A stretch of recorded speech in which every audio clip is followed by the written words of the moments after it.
Can you play from the top real quick? Sure.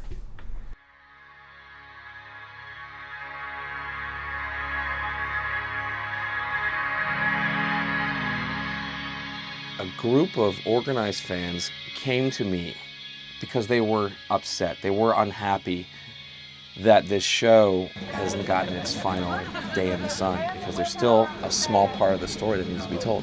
As a fan of the show and someone who worked on it for 9 or 10 years, I know that there's a rabid fan base out there and that they deserve to see an ending to it and they want to see the ending to it. And for all those fans out there that have worked this hard, I'd like to say thank you. There's a lot of love in the metal community. The fact that they've spoken up and they've gone into battle to save Metalocalypse is an amazing thing. No matter what happens with Metalocalypse now, I've gotten to see things that I normally don't get to see. It's a very quiet little world that I work in, and I don't get to see fans that often. Who knows what's going to happen with any of this stuff? I don't. Nobody does.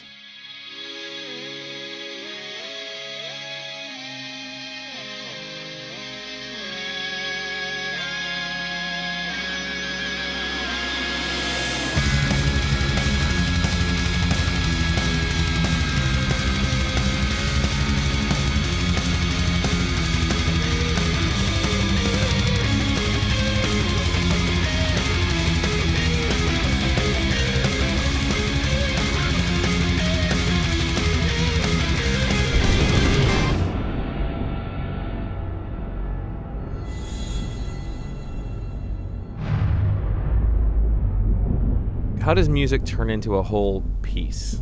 What I do is I'll have a story idea in my head, and I'll arc it out or map it out in some way. And sometimes that happens while I'm writing music. Sometimes I just think maybe I'll just do a bunch of songs, but then I never do because what am I going to do, write about my feelings or something? That's not going to happen. I'm not going to do that. Nobody wants to hear that. I don't think my audience wants that.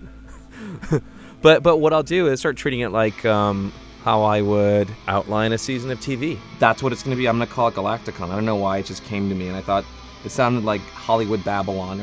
So I thought Galaktikon, I thought I heard a story in this record, this first record.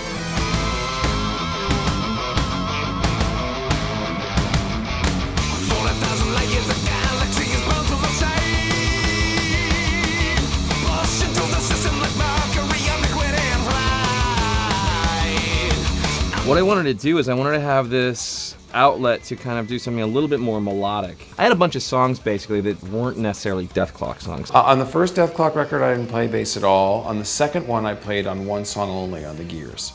And then on the third album, I played on the whole thing, and then I played on all of Galaktikon one, and it was a lot of fun. It was really interesting to hear Brendon flex more of his melodic metal muscles. Boy, that was an awesome alliteration, wasn't it?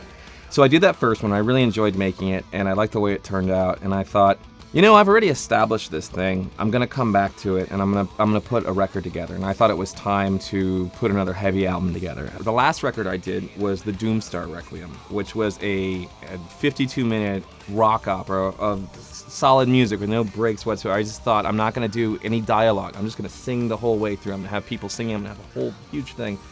And that wiped me out for like a year creatively, and I couldn't get the song stuck out of my head.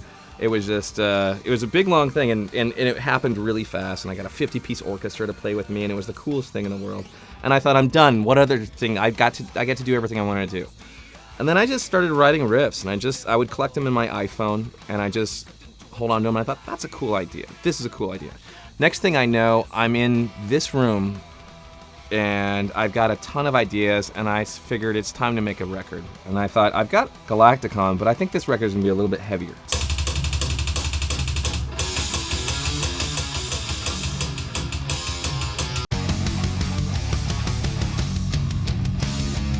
I had 35 pieces of music that I'd written. Some of them elaborate, some of them not so elaborate, some of them just like a couple riffs and a click track, some of them with really elaborate programmed drums. And I sat in this room for about a month, and I didn't leave until I had at least what I thought was an album's worth of songs. Working in TV, working in these big projects, it's hard to, they're unwieldy and gigantic. There's something about music where I can do it all mostly myself, which makes it kind of luxurious, but when you're sitting in here for like the better part of a year, all you want to do is play with other people. Bryan Beller is honestly one of the best living bass players, and he's just a monster musician, and he's a fun guy to talk to. He makes me feel funny. He laughs a lot. Brendon's funny. To me, it's just Brendon's just funny, you know, because my primary relationship to him is musical.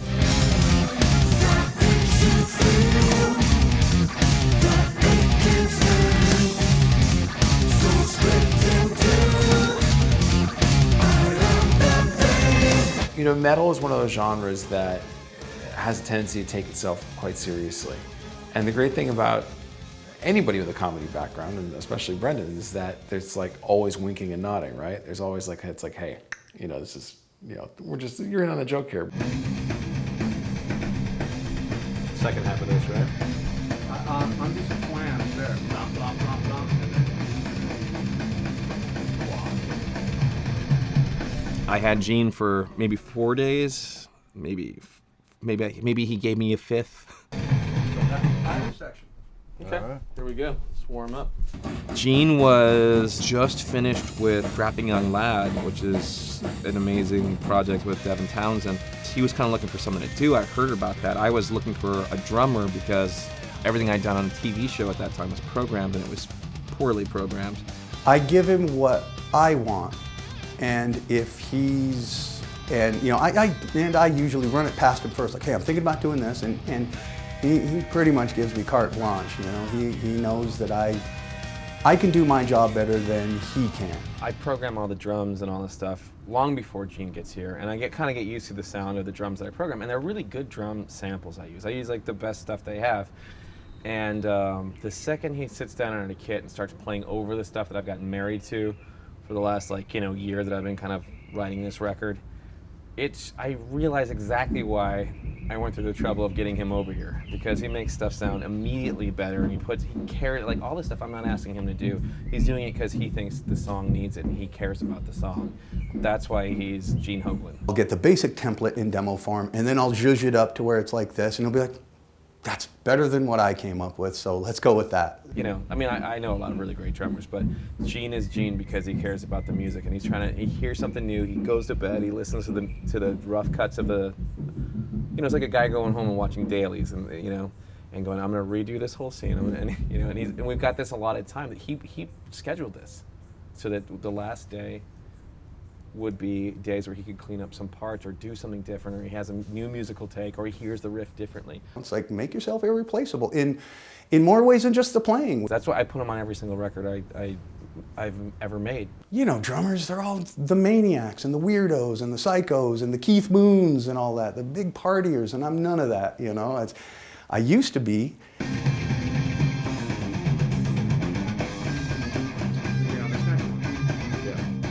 Crazy double kicks throughout that. Yeah. By the way, this means double. These little little tiny little fingers like this means double kicks. Or in Gene's world, that's right. Gene does these castanets style. Right.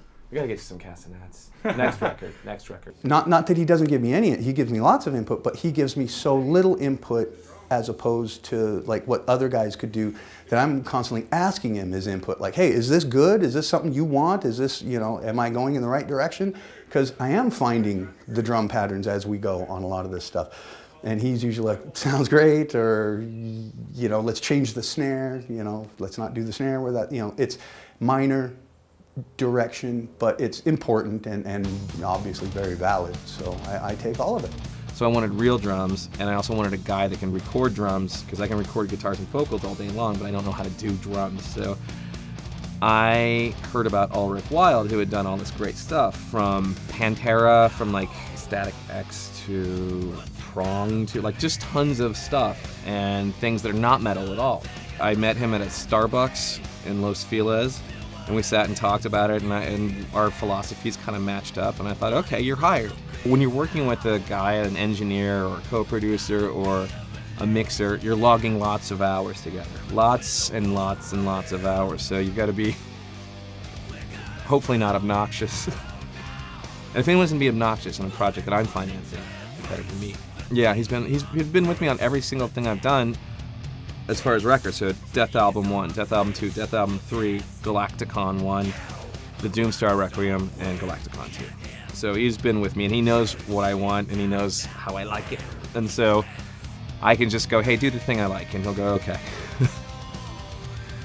And he goes, which thing? The second thing. Yeah, do the second.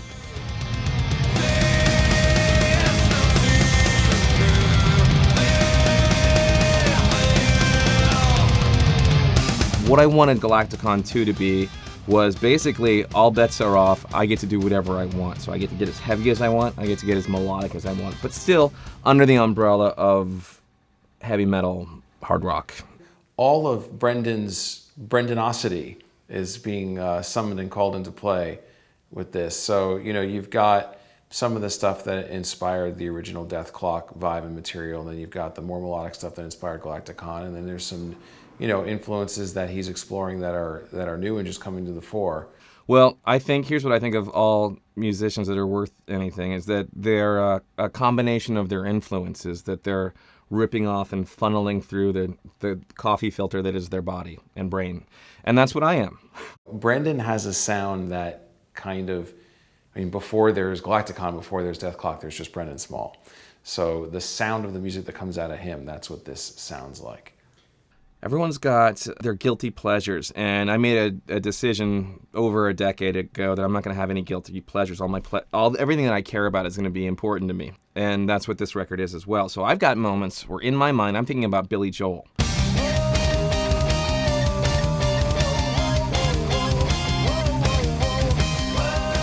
There are moments in this record where I'm thinking about Duran Duran. I'm thinking about Andrew Lloyd Webber. I'm thinking about Queen, obviously, which is all over my music. That's the first thing everyone hears.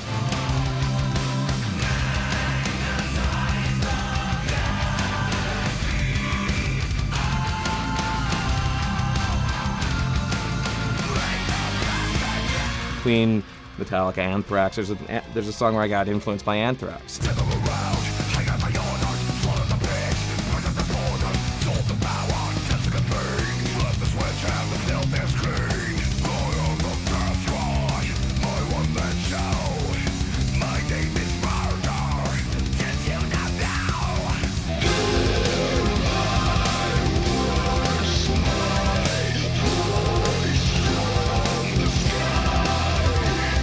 There's a song where I'm using vocoders, and that's the only reason I use vocoders is because I love ELO. And there's a moment where I combine a death metal voice with a vocoder because I thought, I haven't heard that before. This is a cool sound.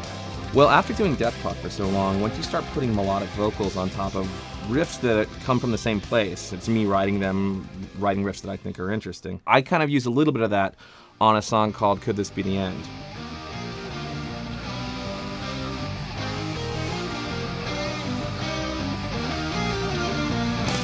I just swelled in all these vocals. I did tons and tons of layers, but I wanted to have some kind of cool, like Beach Boys' harmonies over like some scary metal stuff, and just try to make music happen. So I didn't throw the brutal voices away. I put them in there, and where I thought it was important and interesting and served the song's purpose, I would put in melodic stuff and lots of layered voices. I wanted almost like a Greek chorus coming out and singing it, and it punches through where you're just hearing heavy music and all of a sudden big gigantic operatic style vocal thing just punches you in the face.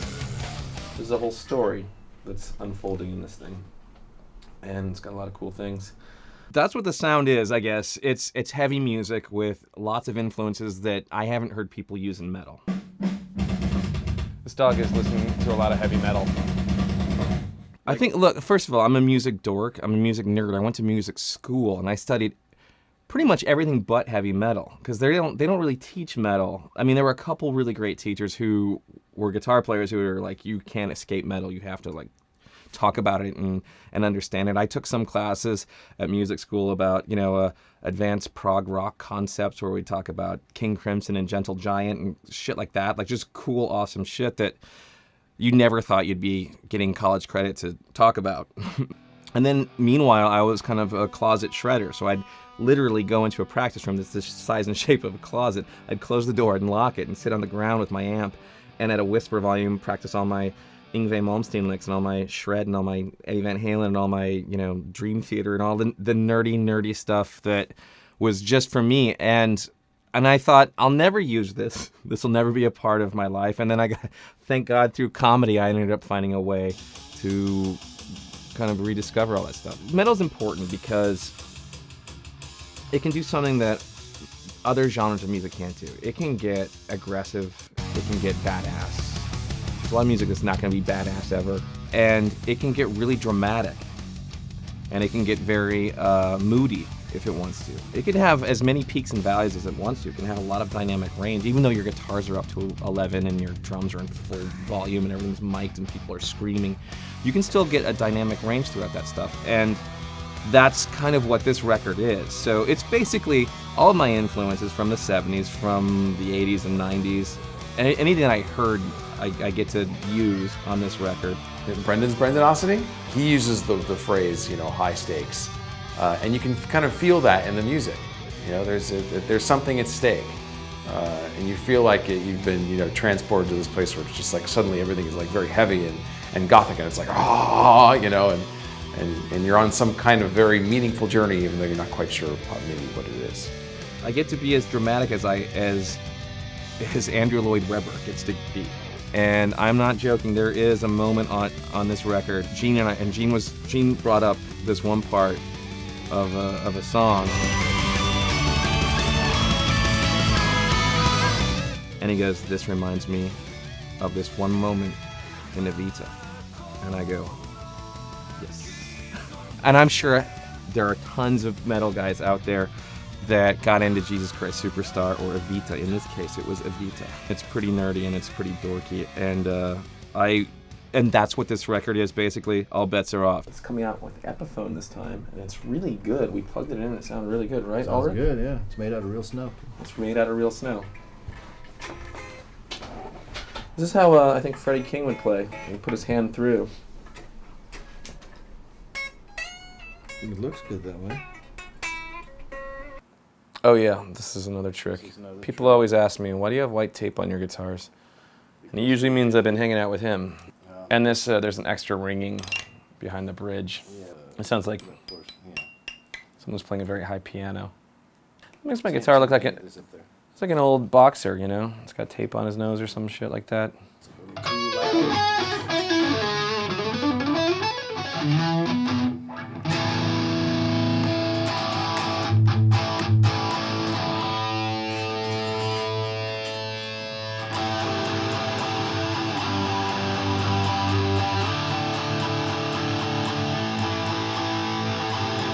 And the other thing is, I wrote this music a long time ago. I don't remember how to play half of it.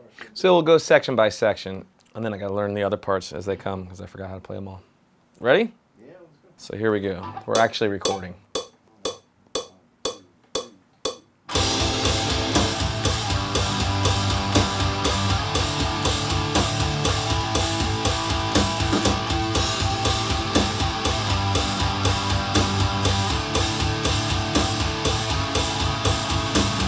This whole thing doesn't need to live or die by comedy. It needs to be kind of like, it needs to be about this, the guitar. Yes. Every single vocal on this record is my voice. Now, it's not necessarily, I'm not bragging, because it was a pain in the ass to do all that stuff. You will not ever get footage of me singing in a studio making a record. The reason I do that is because half the time it's the most embarrassing thing. I'm a guitar player and I practice guitar every single day. I do not practice vocals every single day. But I've gotten better over the years. It's my job to clean it up. Just imagine filming the worst actor in the world and just using all those like before action and cut kind of moments, and then you cobble together a working scene. That's what it's like with my vocals. I think the thing is also, if I'm singing in characters and I have crazy men from outer space on the covers, I don't think you want to see a regular jack-off singing those parts. I think you want to keep that mysterious. There's a good reason that I don't slather my face on the album covers, because I just think I'd rather create a mythology. Not that I'm like hideous or anything. I have a fucking body and face built for comedy, not for serious dramatic music.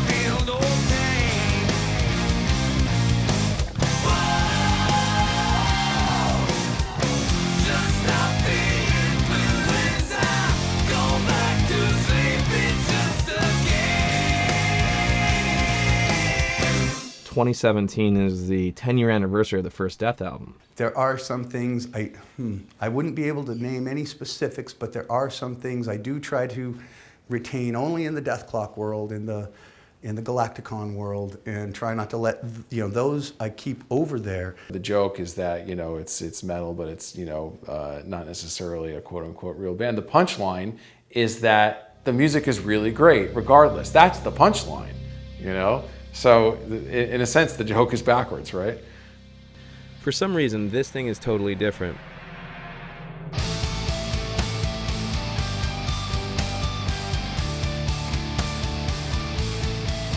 Galaktikon started with music first. Before there was a title, before there was outer space, before any of that stuff, I started happening upon a story as I was improvising lyrics, and that became the first Galaktikon record.